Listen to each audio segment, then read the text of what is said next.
안녕하십니까? 오늘도 새벽 기도회에 오신 여러분들을 진심으로 환영합니다. 오늘 말씀의 제목은 예수님을 닮은 스승이 되어야 합니다. 예수님을 닮은 스승이 되어야 합니다. 라는 제목으로 하나님 말씀 증거하도록 하겠습니다. 본문의 말씀 디모데전서 2장 4절부터 있는 말씀을 함께 읽도록 하겠습니다. 하나님은 모든 사람이 구원을 받으며 진리를 아는 데에 이르기를 원하시느니라. 하나님은 한 분이시요 또 하나님과 사람 사이의 중보자도 한 분이시니 곧 사람이신 그리스도 예수라. 그가 모든 사람을 위하여 자기를 대속물로 주셨으니 기약이 이르러 주신 증거니라. 이를 위하여 내가 전파하는 자와 사도로 세움을 입은 것은 참말이요 거짓말이 아니니 믿음과 진리 안에서 내가 이방인의 스승이 되었노라. 찬미 함께 하도록 하겠습니다. 지금까지 지내온 것 주의 크신 은혜라.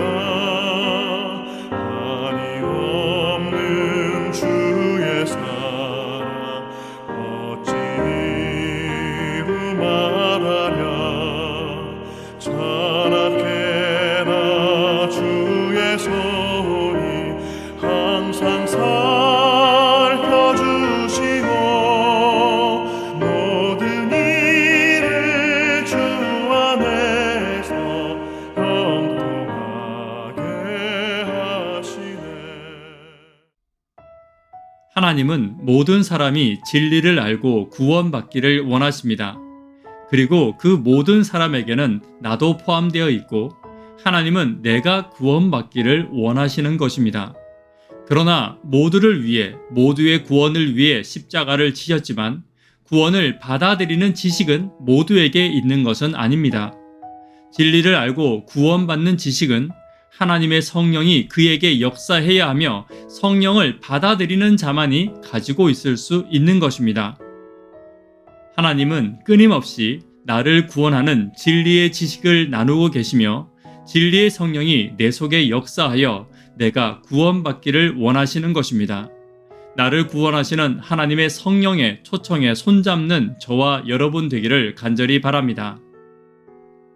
첫 번째는 중보자와 손잡아야 합니다. 5절입니다. 하나님은 한 분이시요 또 하나님과 사람 사이의 중보자도 한 분이시니 곧 사람이신 그리스도 예수라. 나의 구원을 위해 하나님께서는 최고의 중보자를 허락해 주셨습니다. 예수님이 나의 중보자라고 성경은 여러 곳에서 증거하고 있습니다. 분명 나는 죄인이고 나는 연약합니다. 그리고 나는 하나님의 뜻을 알지도 못하고 아는 것도 제대로 따르지 못하고 살아가고 있습니다. 그러나 하나님은 연약한 나를 위해 예수님을 중보자로 세우셨습니다. 나의 연약함을 돕기 위해 또 나를 구원하기 위해 우주에서 가장 지혜롭고 가장 능력 있는 예수님을 나에게 중보자로 보내주셨습니다. 바울은 내게 능력 주시는 자로 중보자이신 예수님을 소개하고 있으며 다윗은 나의 방패요 검으로 예수님을 찬양했습니다. 다니엘은 과거와 현재와 미래를 아시는 분으로 예수님을 전파했으며 요한은 우주의 왕, 다시 오실 온 우주의 통치자로 예수님께 예배했습니다. 그 예수님이 오늘 나를 돕는 중보자로 계십니다. 나의 연약함을 돕는 그 예수님을 찬양하며 감사하며 의지하는 내가 되기를 간절히 바랍니다. 두 번째는 때를 아시는 분과 손잡아야 합니다. 6절입니다. 그가 모든 사람을 위하여 자기를 대속물로 주셨으니 기약이 이르러 주신 증거니라.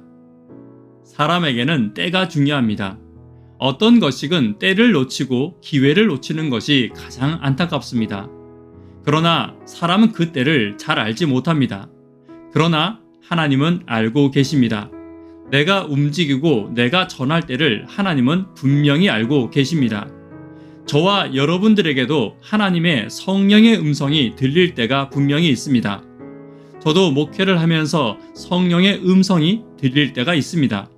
누군가에게 방문 가기를 원하고 또 누군가에게 말씀을 전하기를 원하시는 때가 분명히 있습니다. 그때를 놓치게 되면 반드시 후회하게 되고 그때에 하나님이 시키신 일을 하면 분명 하나님의 놀라운 뜻을 경험하게 되는 것입니다.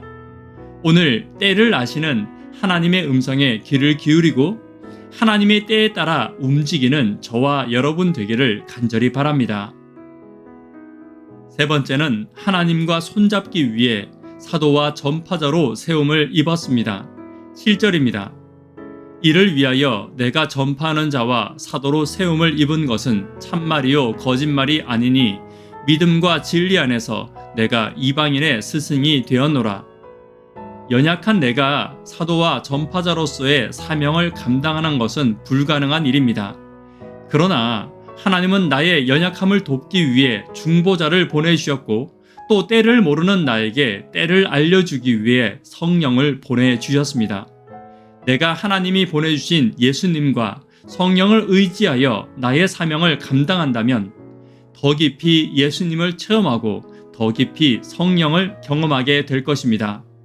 내가 하나님을 더 깊이 경험하면서 나의 구원의 지식과 진리를 아는 것에 더 깊어지는 것과 하나님을 아는 것에 더 가까워지는 것은 당연한 일입니다. 하나님이 계신 것에 대한 여러 과학적인 설명과 많은 지식이 필요하지 않습니다.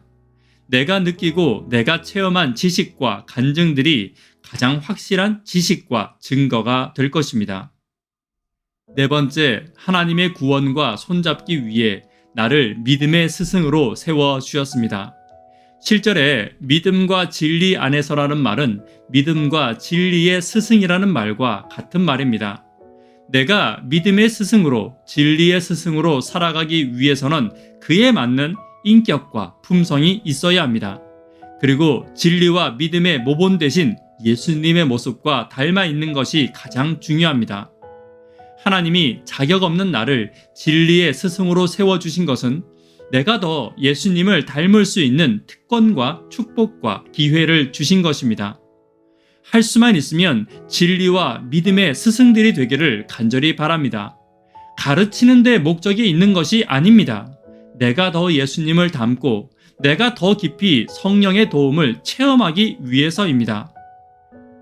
가르치는 자가 지식을 자랑한다면 결코 예수님의 모습은 드러나지 않습니다. 많은 교사들이 가르치려고는 하지만 사랑하려고 하지는 않습니다. 가르치는 것은 쉬운 일이고 사랑하는 것은 어려운 일입니다. 예수님이 세운 교사들은 지식을 가르치는 것이 아닌 예수님과 하나님의 사랑을 전파하고 알게 하는 자가 되어야 합니다. 나의 모습과 말을 통해 예수님의 사랑이 드러날 때 정말 예수님을 닮은 스승이 될 것입니다. 말씀의 결론 맺도록 하겠습니다. 예수님을 닮은 스승이 되어야 합니다. 하나님은 내가 구원받기를 바라십니다. 그래서 중보자를 나에게 보내주셨습니다. 그리고 때를 알게 하는 성령을 보내어 주셨습니다. 그리고 연약한 나를 전파하는 자와 사도로 세워주셨습니다. 그리고 예수님을 나타내고 가르치는 교사가 되라고 내게 명령해 주셨습니다. 오늘 하나님이 주신 귀한 특권과 성령의 음성에 따라 하나님의 보내신 성령과 예수님과 함께 구원받는 자가 되기를 간절히 바랍니다. 기도 제목 나누도록 하겠습니다. 구도자들을 위하여 하루 10분 하나님과 동역하기를 위하여 기도해 주십시오. 교회의 청년 학생, 어린이들을 위해서 기도 부탁드립니다. 예수님을 닮은 스승으로 연약한 나를 돕는 성령과 중보자이신 예수님을 경험하고 드러내기를 간절히 바랍니다. 이 시간 개인적으로 기도하시고 새벽 기도회를 마치도록 하겠습니다. 감사합니다.